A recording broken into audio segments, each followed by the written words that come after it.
Good morning. We're so excited to have you guys here as you start hopping on the call and learning about this timely discussion. We are going to be talking today, breaking down the Safe Driver Pilot Apprenticeship Pilot Program. This is formerly known as the Safe Driver Act, but now we can say that there's a new name, the Safe Driver Apprenticeship Pilot Program. I wanted to thank DriverReach for hosting this today. We really appreciate you guys. And I'm Lindsay Trent. I am the founder of the Next Generation in Trucking Association. We are a newly formed association with a mission to reach young people for the trucking industry. Our goal is to get young people interested in careers in trucking and then get them engaged. We are trying to create a skilled and diverse workforce for trucking and really just changing the lives of students because we have great careers to offer. And so we want to get young people connected to the trucking industry. I'm excited to announce my two distinguished guests. I have Brandon Wiseman. He is the president of the Trucksafe Consulting. And then I also have Dave Harrison, who is the executive director of Fastport. So in today's discussion, we're going to detail the minimum requirements for participating carriers and drivers in the FMCSA's new pilot program. We are excited that this is going to be open to 18 to 20-year-olds so they can drive interstate. And before I begin, we're going to talk about a couple just little housekeeping things. We do have question and answer. So if you have a question for Brandon as he's talking, go ahead and put it in the chat. And then towards the end of Brandon's presentation, he's going to answer those questions. And same for Dave. If you've got questions for Dave about apprenticeship, we're going to be putting those questions in the chat and we'll be getting to those as well. We have a resource list on the screen where there's some websites that you access to learn more about the companies we represent and the FMCSA's registry. And I also would like you to know that you will be emailed an email with this webinar in it. And lastly, I want to point out the bio widget, which is more detailed bios of our speakers today. And you will be very impressed, which I have been very impressed with meeting them and knowing them. Just two great people to know. And so I'm going to go ahead and turn it over to Brandon. Brandon is a trucking attorney. And fun fact is that he is based in Indiana and we are from the same county. So we were at rival high schools. So it's a small world. But he started Trucksafe Consulting. It's all things compliance. He's got a lot of great resources and he is our subject matter. We don't want to say expert, but we want to say he knows a good deal about the FMCSA and staying compliant and safety. And he's going to introduce himself and take it away. Thanks, Lindsay. I teased Lindsay beforehand. I told her not to call me an expert, so she got herself into trouble there. I really appreciate the opportunity to be here with you all this morning. Looking forward to talking about this topic. It's an exciting new program that we're just in the early stages of, the Safe Driver Apprenticeship Pilot Program. True to form, FMCSA coming up with the most confusing and lengthy title that they could think of, I think. So anyway, I just wanted to run through a little bit of background on myself. So as Lindsay mentioned, I'm a transportation attorney. I've been working with some of the largest motor carriers for the past 12 years or so, helping them with their DOT compliance issues and safety issues, helping them with their safety ratings and CSA scores, things like that, helping them to develop robust and compliant safety programs. So just recently, just this past year, in fact, I started Trucksafe Consulting to get even more hands-on with that. We offer a bunch of great training materials, training courses, online training courses for safety managers, anybody in a position of managing drivers, and also for drivers as well, getting ready to launch some new courses, hazmat training, and entry-level driver training as well. So check them out if you're interested at our website, trucksafeconsulting.com. So in any event, like I said, want to run through kind of the FMCSA side of the Safe Driver Apprenticeship Pilot Program. This is kind of a unique program for the agency in that it is a joint effort between the FMCSA and the Department of Labor. So I'm going to take the FMCSA side of things and explain what the agency expects on that side of things, and then we'll hear from Dave and what the DOL expects on the apprenticeship side of things. So some key concepts that we're going to discuss, at least for my portion, is what exactly is the Safe Driver Apprenticeship Pilot Program? Who's eligible to participate? How do you participate? What do the apprentices, what requirements do they have to meet? And things like that. So before we even get into that, why is the agency even developing this program? Well, as most of you probably know on the call, currently under the current federal motor carrier safety regulations, the way that they are structured now, and the way that they have been structured for many years, is that in order for a driver to operate a commercial motor vehicle in interstate commerce, he or she has to be at least 21 years old. That's been the rule for years, and that's how it is currently. The issue is that in many states, in fact, most states, I think, they allow younger drivers to operate, but only in intrastate commerce. So if you're a driver in Indiana, for example, if you're going to stay strictly within Indiana, you could operate a commercial motor vehicle if you're 18 years old, but you are restricted to staying within the state. And the way that's accomplished, if you're a CDL holder, you've probably heard of a K restriction or an intrastate only restriction on their license. You'll see that listed on their license. And if they have that restriction, that means they can't operate in interstate commerce. In other presentations I've given on this topic, I've gotten into a little bit of detail of the distinction between interstate and intrastate commerce, because as many of you may know, it's unfortunately not as simple as, are we actually crossing state lines or not? It depends on whether the freight in the truck or the passengers in the truck are moving in a continuous stream of interstate commerce. Suffice it to say, for purposes of this presentation, under current rules, to operate in interstate commerce, you got to be 21 years old. And so now we are in a situation, and have been for many years, with a driver shortage. We've heard from the ATA that the ATA estimates that we're about 80,000 drivers short of where we need to be. And so the question is, what do we do about it? What can we do about it? There are several things we can do about it, but one thing that we can consider is broadening the pool or deepening the pool of available drivers. And one way that the U.S. Congress has apparently started to see fit to accomplish that is to lower the minimum age for drivers in interstate commerce.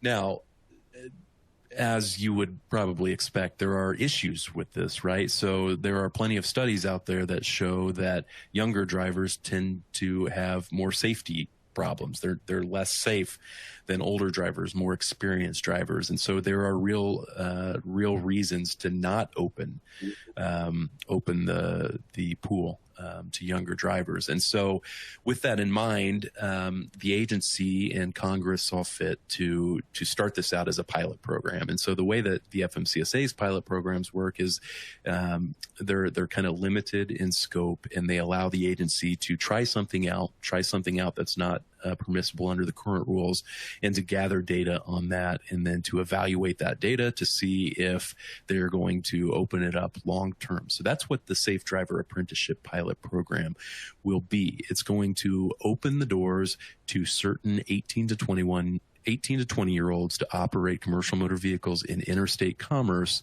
so that during the pilot program, the FMCSA can gather data from those operators and see if they were involved in more accidents, for example, more safety events. And then if the data shows that gives the agency some comfort that they can open this up more broadly, well, then maybe they will consider that after the program is closed. So who is going to be eligible starting out to participate in the Safe Driver Apprenticeship pilot program? Well, Congress set kind of a limit on the number of participants that can participate in the program. I mean, it's going to be limited at the start to 3,000 participating apprentices and approximately 1,000 participating carriers. Now, the FMCSA has acknowledged that there's quite a bit of turnover in this industry, as we all know. And so even if they initially approve 3,000 drivers, that's very quickly going to be dropping as those drivers turn over. So the agency has recognized that fact, and they're going to kind of have a rolling approval process where, as drivers come and go from the industry, they'll continually try and keep that number at right around 3,000 during the pilot program.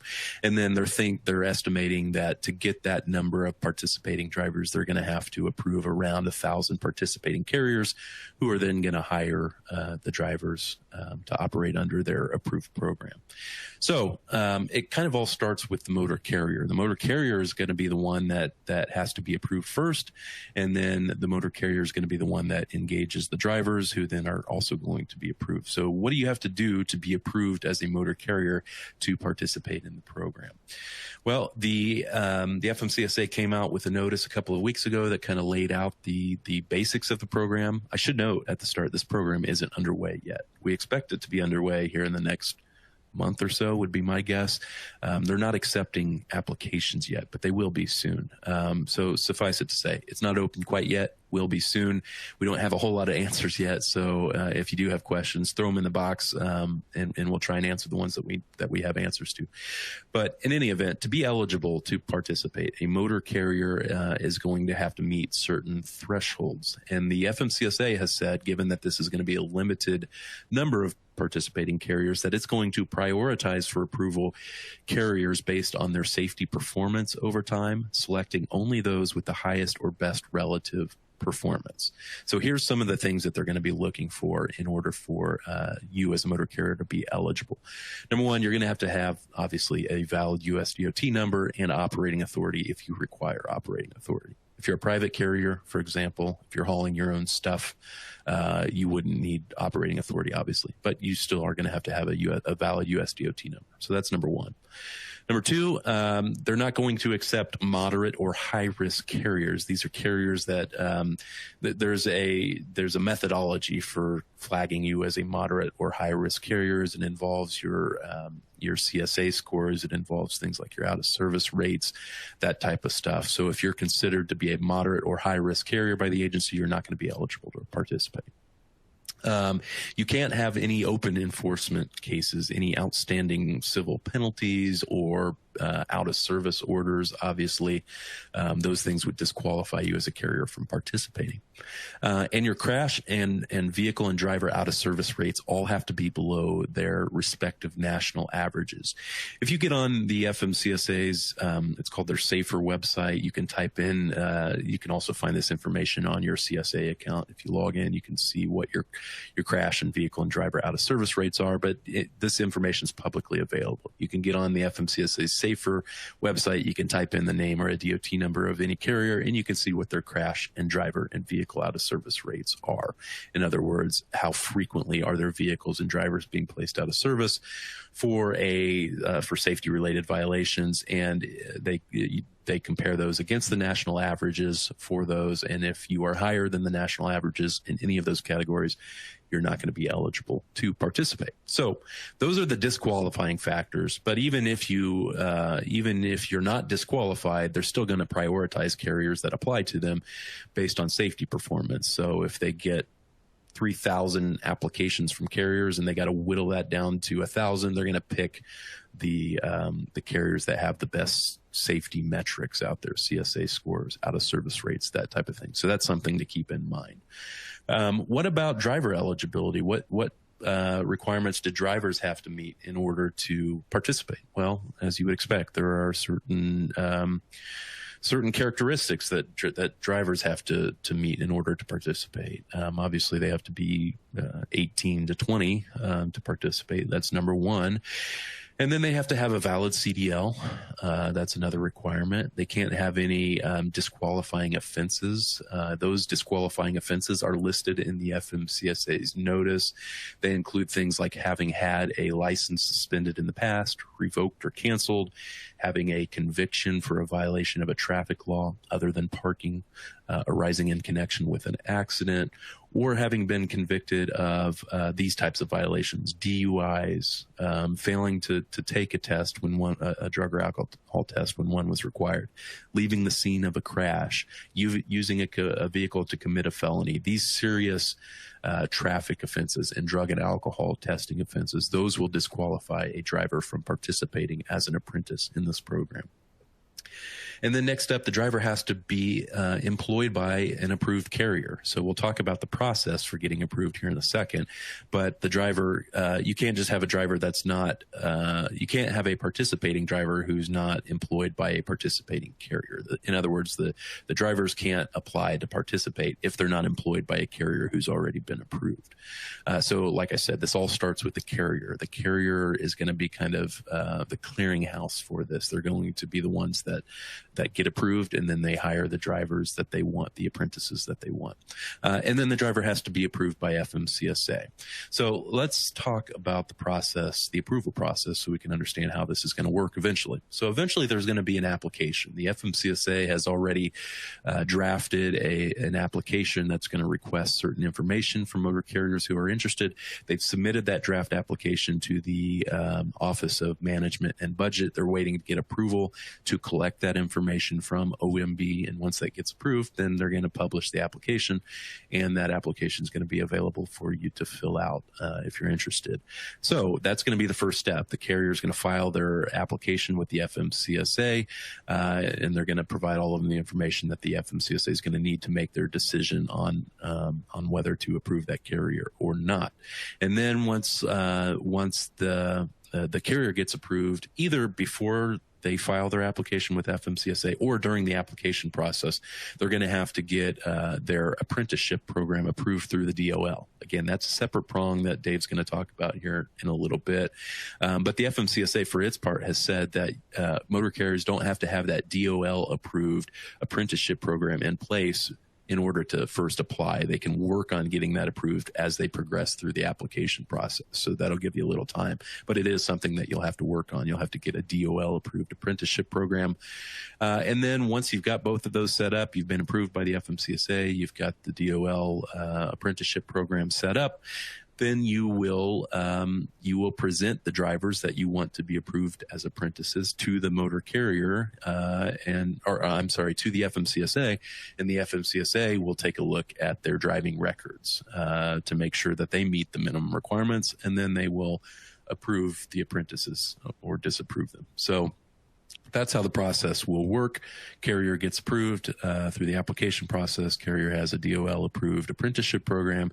Carrier seeks driver approval from the FMCSA.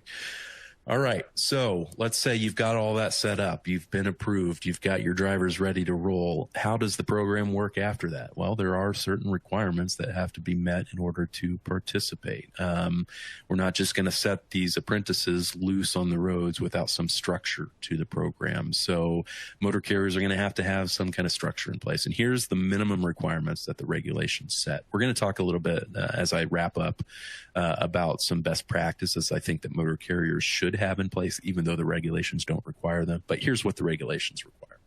So first of all, once an apprentice gets approved to operate for you as an approved motor carrier, there's going to have to be 2 probationary periods that these apprentices have to progress through over time. The first probationary period is going to be 120 on-duty hours. That's the minimum, of which at least 80 hours of those the apprentice has to be actually driving the commercial motor vehicle. The other hours they can just be on duty, sitting in a passenger seat if they're riding along with an experienced driver, which they will have to be. We'll talk about that in a second. Or working on paperwork in the shop or something like that. 120 hours has to be on duty hours, and at least 80 has to be behind the wheel driving the commercial motor vehicle. And then during that initial probationary period, the motor carrier has to be evaluating the apprentice in certain topic areas. I've listed them there, but they are interstate, city traffic, rural 2-lane, and the evening driving, safety awareness, speed and space management, lane control, mirror scanning, right and left turns, and logging and complying with the hours of service rules. Those are the topics that the experienced driver has to be evaluating the apprentice on during that initial probationary period. Assuming the apprentice then progresses through that probationary period to the satisfaction of the motor carrier, then they move into the second probationary period. This one is a longer one. This one has to be at least 280 on-duty hours, of which at least 160 have to be driving. And then there are certain things that the motor carrier has to be evaluating the apprentices in during this second probationary period. They are backing and maneuvering in close quarters, pre-trip inspections, fueling procedures, weighing loads, weight distribution and sliding tandems, coupling and uncoupling procedures, and trip planning, truck routes, map reading, navigation, and permits. Those are the topics that they get evaluated on in the second probationary period. Again, the experienced driver who is with them is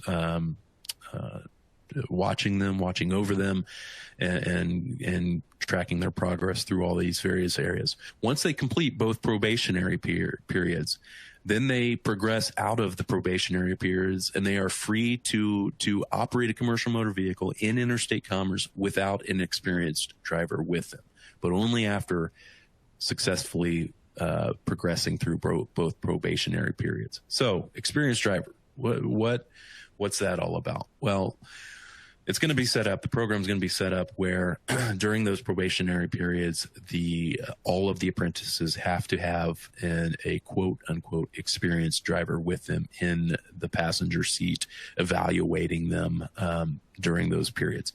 So who qualifies as an experienced driver? Well, we've got them listed here. To qualify as an experienced driver, the individual has to be at least 26 years old. They have to have a valid CDL. They have to have held that CDL for at least 2 years prior to when they are doing the evaluation, and they have to have at least 5 years of interstate commercial motor vehicle operating experience leading up to their service as an experienced driver. So you got to have one of these experienced drivers in the truck with all of your apprentices during those probationary periods. And then if they progress through those probationary periods, then the apprentices are free to operate those vehicles on their own without an experienced driver with them. All right. So that's generally how the program's going to work. Now, you would probably suspect that there are also going to be some reporting requirements. You as a participating motor carrier are also going to have to make periodic reports to the FMCSA about the progress of the program. And these are the types of reports they're going to use to evaluate the program and whether it makes sense to eventually open it up to more participants. So here's the types of reports that you as a participating motor carrier are going to have to make. There's going to be some that you have to make on a monthly basis, and there's going to be some that you have to make immediately. So on a monthly basis, you're going to have to be reporting things like apprentice driving activities. So things like the number of hours that the apprentices have logged that particular month, the number of vehicle miles that they've traveled, number of duty hours, number of driving hours, the number of breaks that they're taking. We don't quite have the exact information that has to be reported, but the FMCSA has hinted at this being the type of information that will be reported on a monthly basis. And you as a participating motor carrier will have to agree to do this monthly reporting as a condition to being in the program. If you fail to make these monthly reports, you're going to be taken out of the program.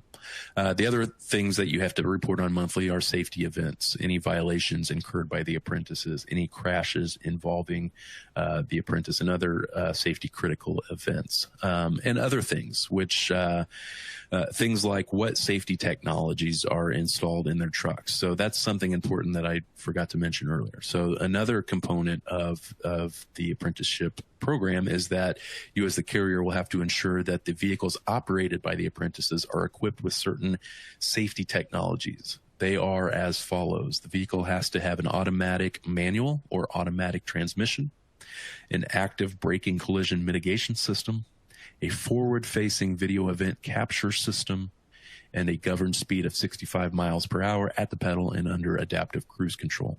You have to make sure that all of those technologies are installed in all vehicles operated by apprentices. And those will be, you'll have to report on those as well in your monthly reporting. All right.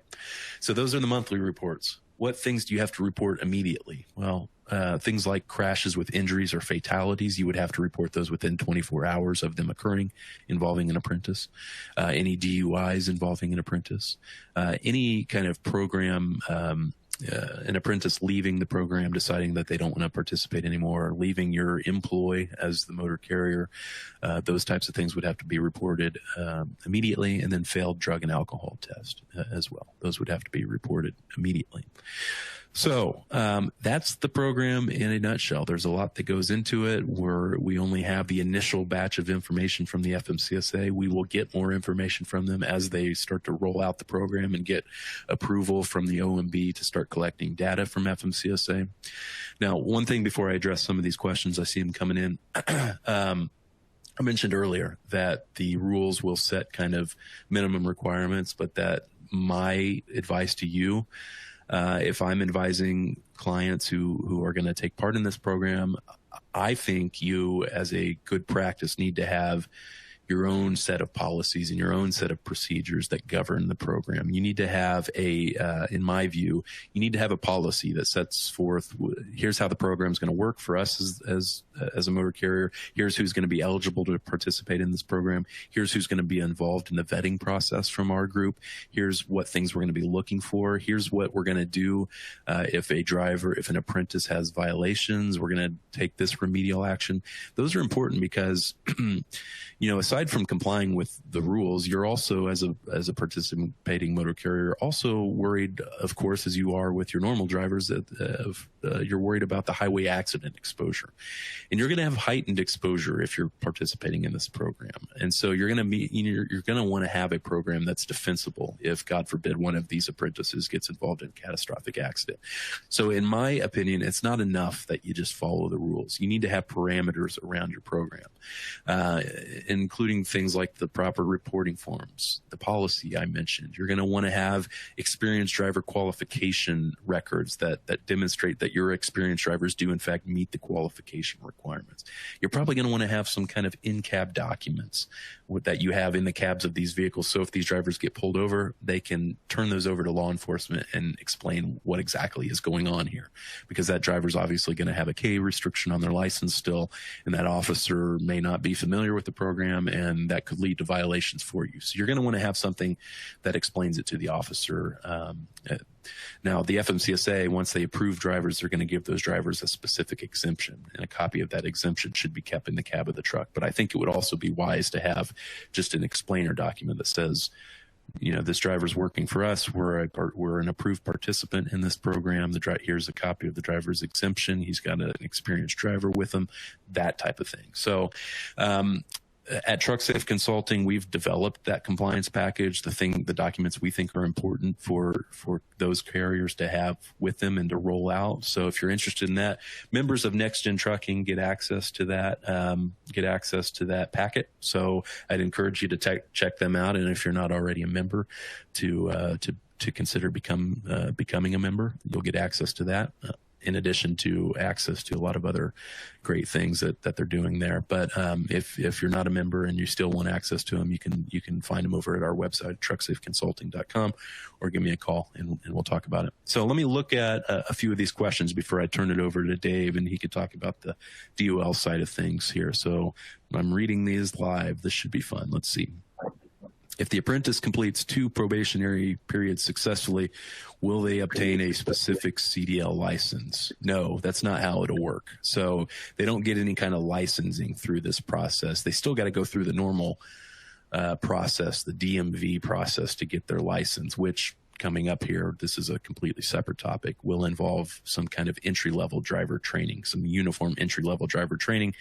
We've done another webinar on that. I did one recently with DriverReach. If you're interested in that, search that out.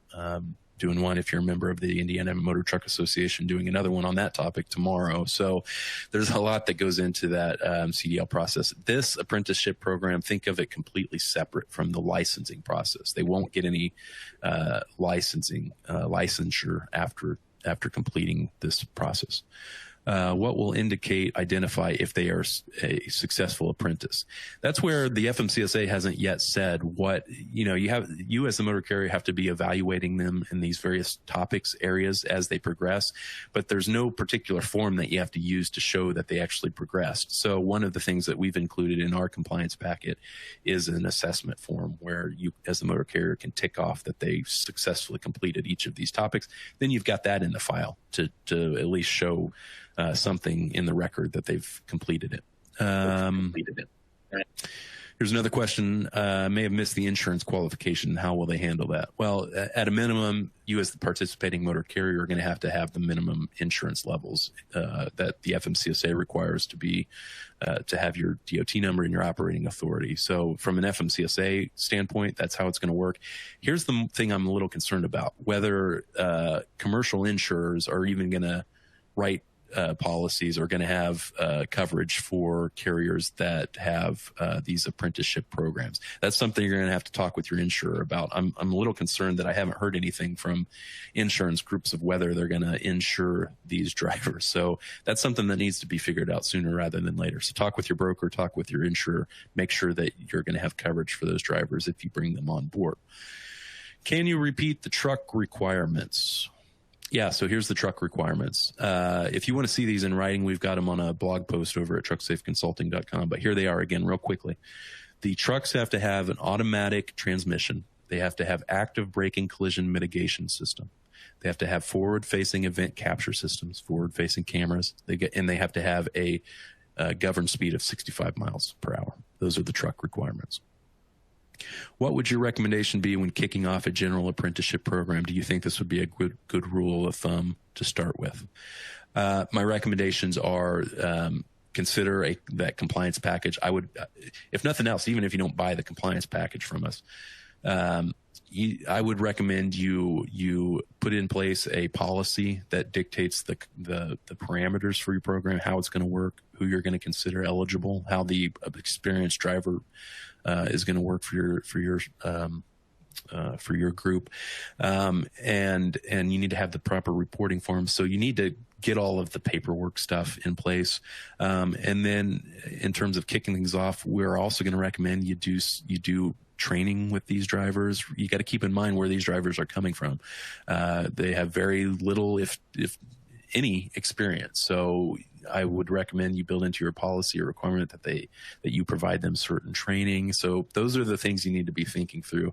And again, work with your insurer, because they may have recommendations for you where they say, we want you to do X, Y, and Z in order to participate. So talk with your insurer, make sure it's going to work for your policy, and then consider those different types of policy documents.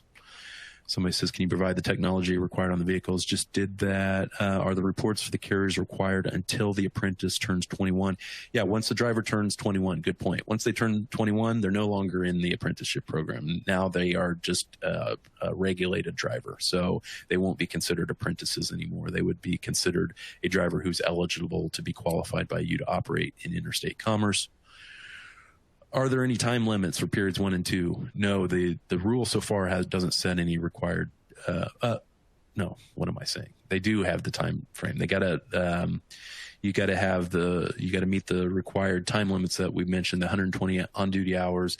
But to your point, I think your question is, do they have to complete those within a certain amount of time? And no, the rule doesn't say they have to complete them within a certain amount of time. They just have to complete those minimum time requirements. A couple more here, and then I'll turn it over to Dave. Does it have to be trucking companies that get the apprenticeship approved, or can trucking schools? I haven't thought of that, but trucking schools probably can, because trucking schools generally have a DOT number and have the programs in place to qualify drivers and get them out on the road. So remember, one of the things that you have to be approved is a valid USDOT number. So as long as you've got a USDOT number and you meet those other requirements, I don't think you necessarily have to be a trucking company, but you have to be a regulated carrier, which in that case a trucking school would be. Do we know timing of application process opening? I haven't heard specifically when that's going to be rolled out. I get the feeling it's going to be in the next month or two. What constitutes a moderate or high risk carrier? Take a look at that article I mentioned on our website, trucksafeconsulting.com. We've got the link to the factors that the FMCSA considers when they look at moderate or high risk carriers. It has to do with like CSA scores and stuff like that. So, all right, that was a lot of information packed in there, but I'm going to turn it over to Dave because he's got a lot of stuff on the DOL side of things to talk about. So thanks, everyone.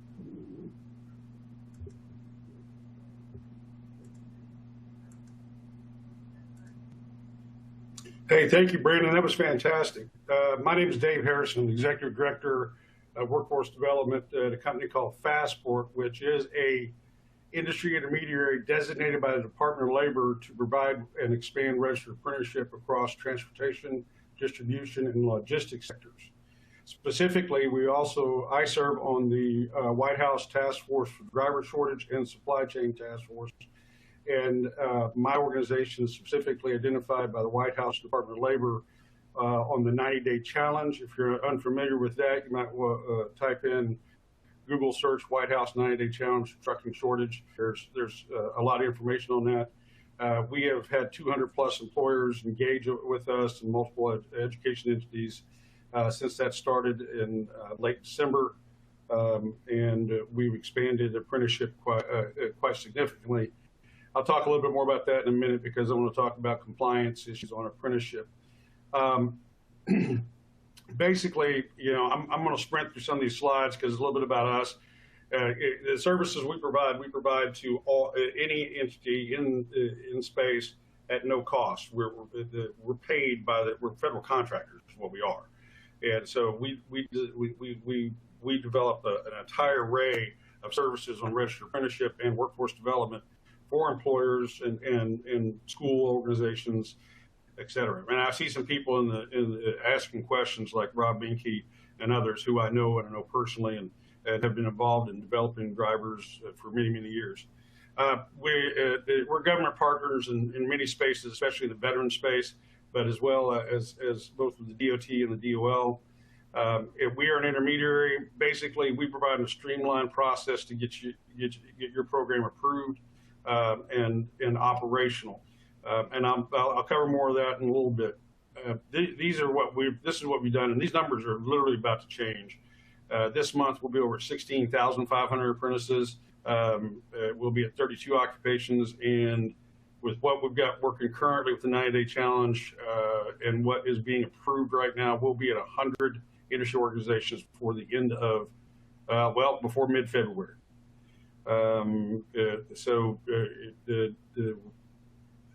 Relatively speaking, I've got 45 new employers that I am engaging right now with registered apprenticeship. We have registered several of those employers in less than 72 hours, some in the same day.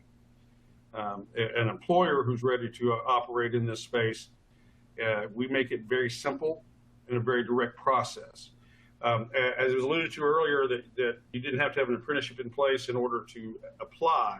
However, you wouldn't be able to onboard anyone until you had an apprenticeship in place. So keep that in mind.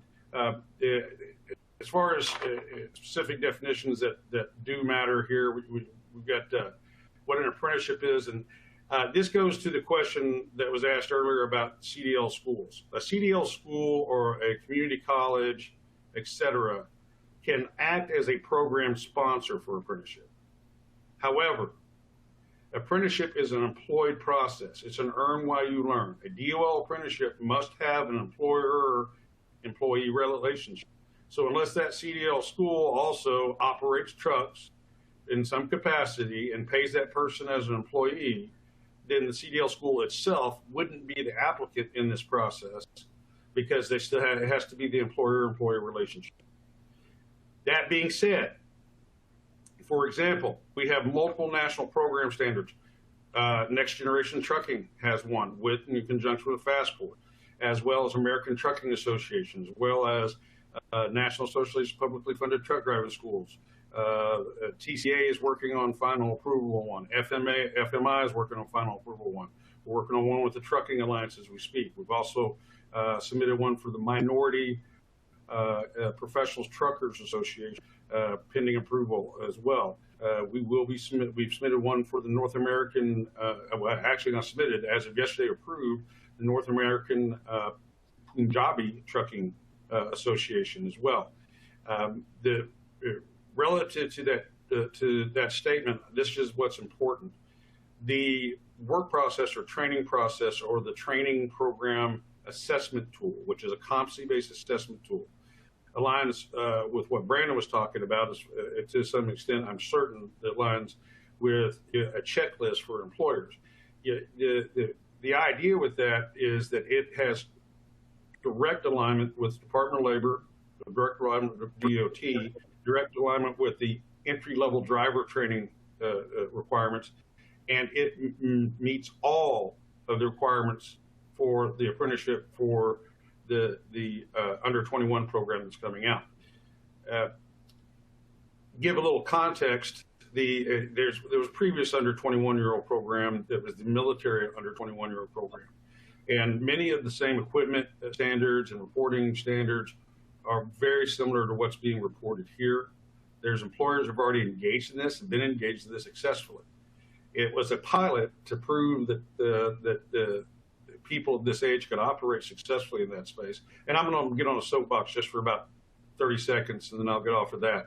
We've had drivers under 21 operating in states like Texas and California for a number of years.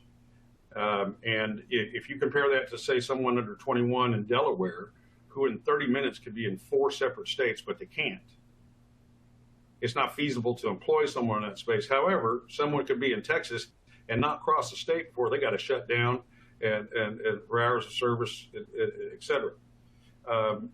So if you think about this term here, if they're driving a blue line interstate, it's not a lot different than driving the interstate from, Houston to Dallas, or if they're driving interstate from Delaware to DC. As a matter of fact, it's less distance, but it's still interstate.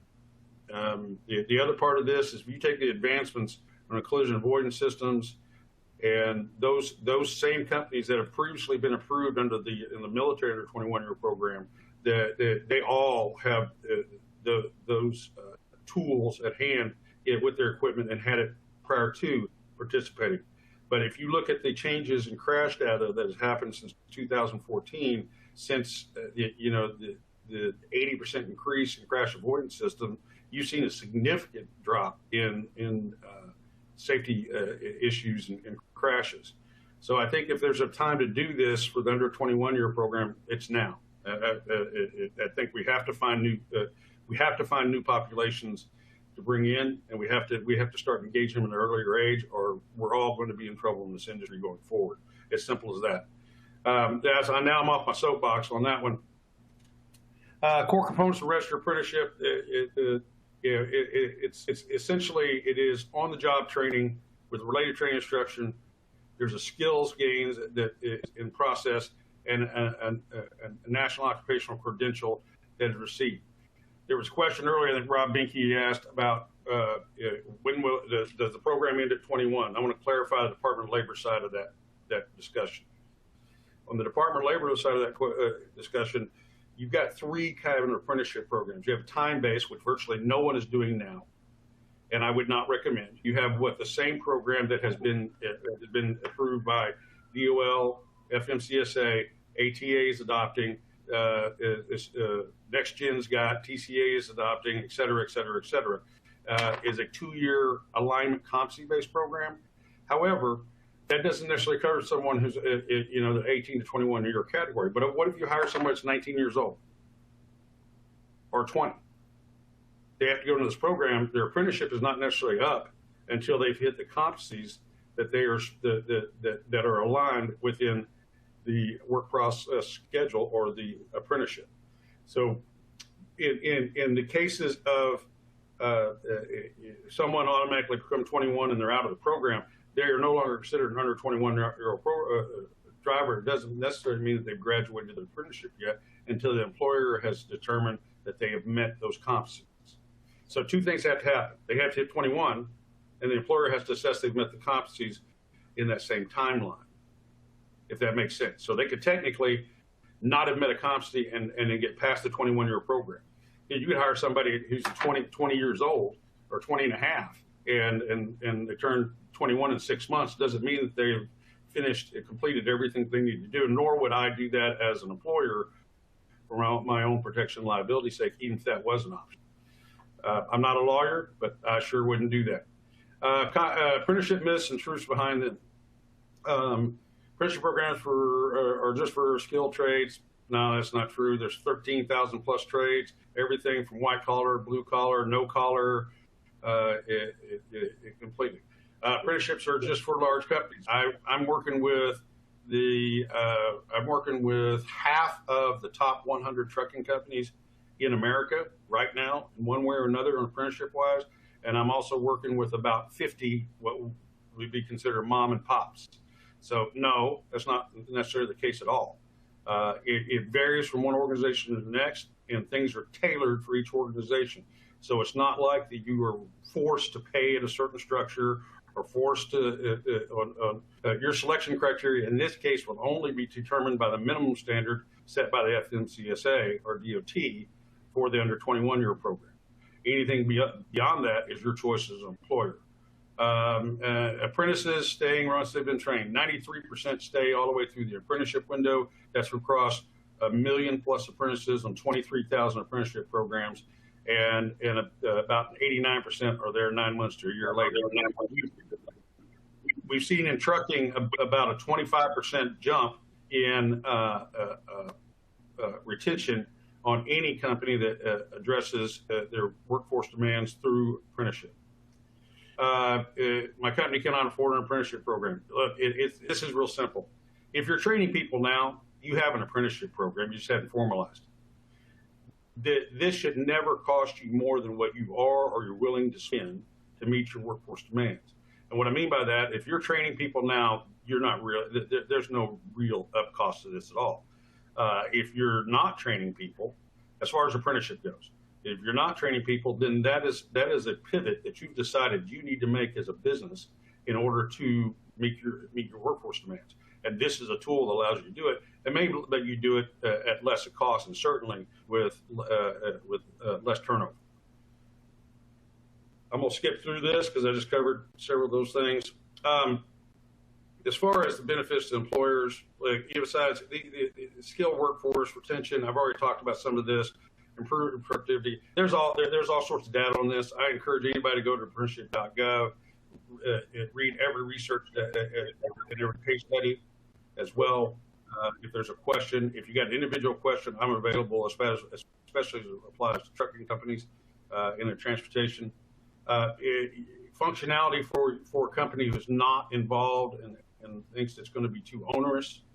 I tell you that we have streamlined this process. One of the reasons the White House identified us as the intermediary to do this. That's why we're able to complete a registered apprenticeship program by having them participate in the existing one. And we can do that in as little as 2 days or less if a company's ready to actually move forward with it. Administer the apprenticeship program is pretty easy. There's onboarding documents called an apprenticeship agreement. It's 5 blocks for an apprentice to fill out. There's a signature line for the employer. The employer gets that document. If you're working with us, then we do all the rapids registration, et cetera. That's the system where we register the apprentice. If not, if you want to do it on your own, then you'll have to get some training on that. Then this becomes a little more onerous as far as administration, but it's still not something that can't be managed. I managed that at a company, small company called JB Hunt Transport, where we were hiring 10,000 veterans in a 5-year window using registered apprenticeship. But the easiest thing to do is align it with an intermediary like our organization, and we will handle 95% of the administration for you. The other thing you have to do is monitor status of the apprentice, and This was always referred to, but you have to keep your training records. You're doing that anyway for this under 21.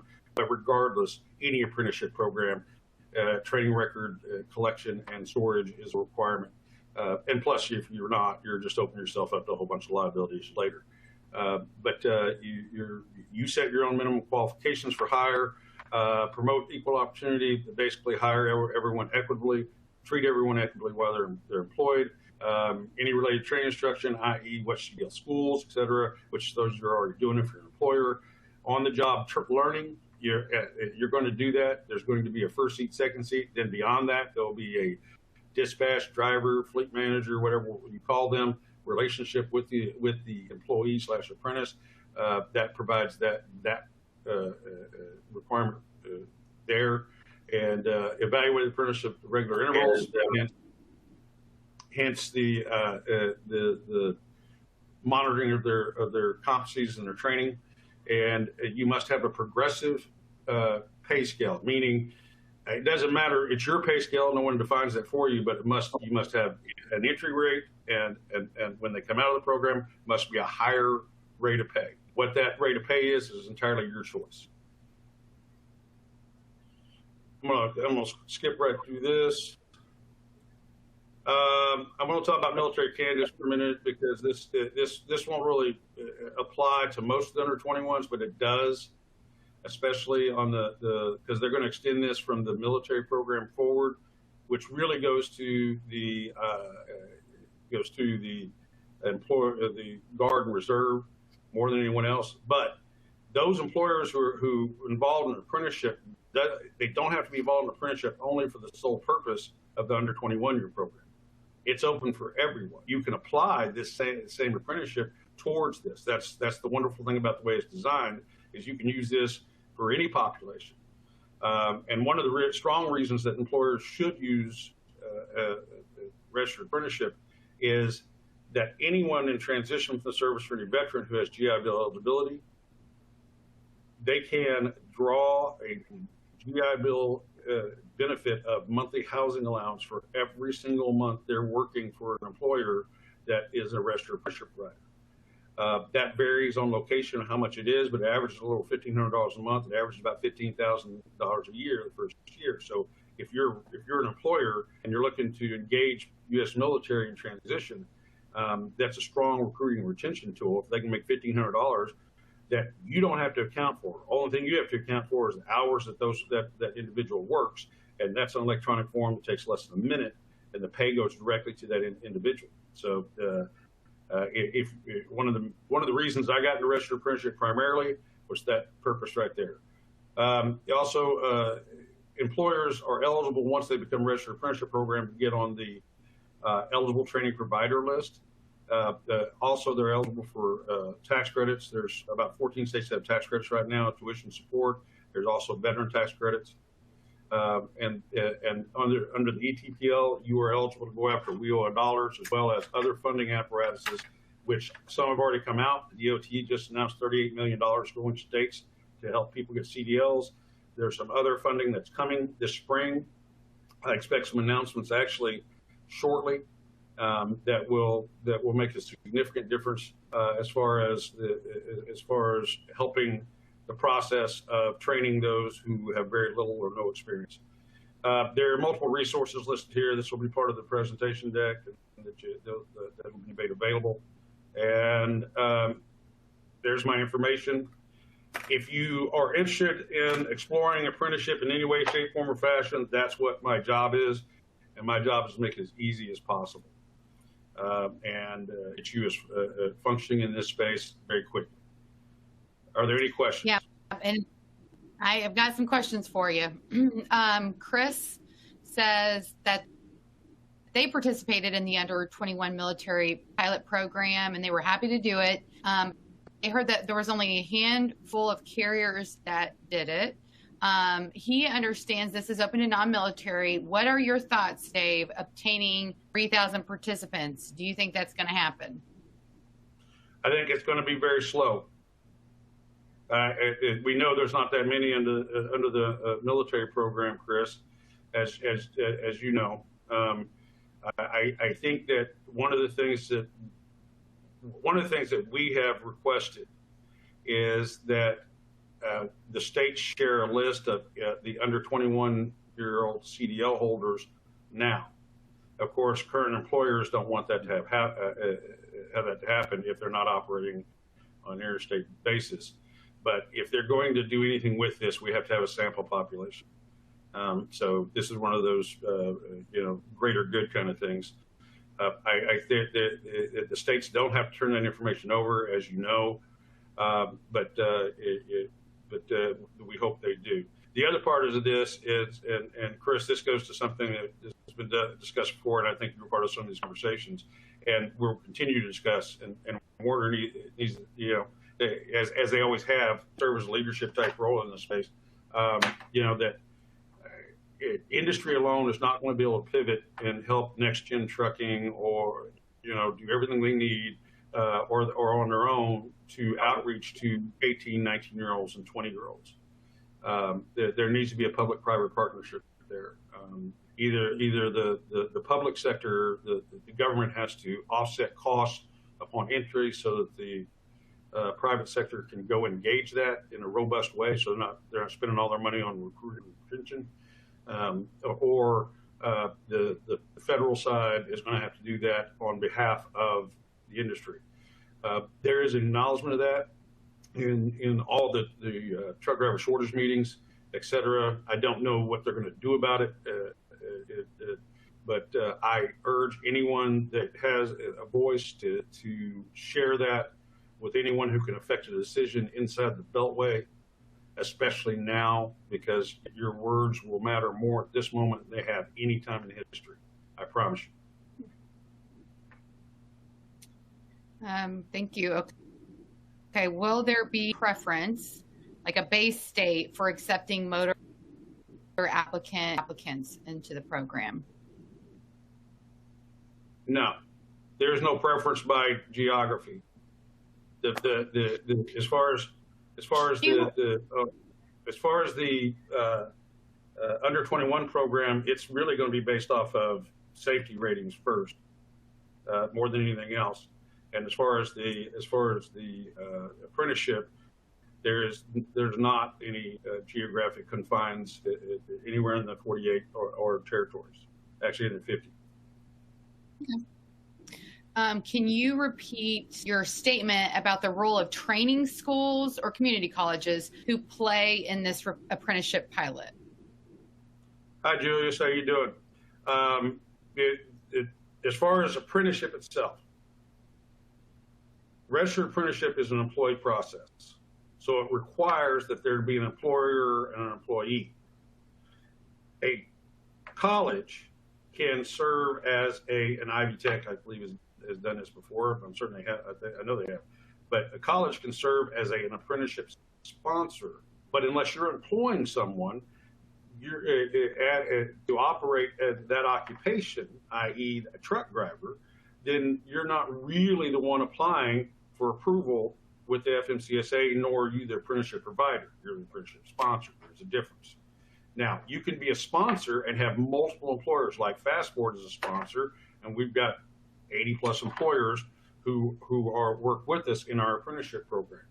The same thing with the ATA, same thing with Next Generation Trucking and Fastport. We're sponsors. Employers partner within that sponsorship for the express purpose of apprenticeship. So you and yourself will not enter into this as an employer because you're not one, unless Ivy Tech starts running trucks. Which, if you want to do that, great. Then it can be a one-stop shop. RTI and serve as the apprenticeship provider, and get a hold of me because I'll certainly help you out on it. But that's great. So they can apply to have an apprenticeship program and work in conjunction with their partners who will utilize that apprenticeship program. Yeah, they could be a sponsor for an apprenticeship program. That's different than an employer partner, but an employer can be a sponsor as well. It gets a little confusing. It's like Fastport or Next Gen Trucking.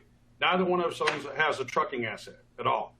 We don't have a truck. We don't employ truck drivers. However, we sponsor national program standards for registered apprenticeship. An employer can join that. That's how you can join very quickly and become an apprenticeship provider, in a very streamlined process. And then the employer is the one who has to apply, in this case, apply into the DOT for the under 21. Okay, got it. Rob is asking, how do we move past, or when can we move past the first 3,000 drivers? That's a question for Department of Transportation and maybe for Congress, depending on how it's written. I haven't seen the actual language on that part. Has that been codified at all? I don't think it has. It's just in the infrastructure bill, that restriction, but the FMCSA hasn't codified any other regulations on it yet. It's just in a notice so far. Right. Okay. I think that's all of our questions. And feel free to email me. My email is lindsay@nextgentrucking.org. I know that Brandon, your email, you want to say your email, and Dave as well? Yeah, it's mine is Brandon@trucksafeconsulting.com. Dave.Harrison. Dave is up on the screen. Yeah, it's on the screen. At Fastport. So we welcome you guys. Feel free to reach out to us if you have any questions. You will get a recording of this webinar. Thank you so much, Brandon and Dave, for sharing with us today. And we're really excited. We hope we can get young people. Interestingly, I have been getting phone calls from young people around the country who have heard about this program and are wanting to get connected. And so we're working with industry partners when they do call to get them connected in those states that will be able to bring more awareness to young people so they can get signed up for this apprenticeship program, for the pilot program. And we just thank you. It's 12 o'clock. Thank you so much for being a part of this today, and stay safe.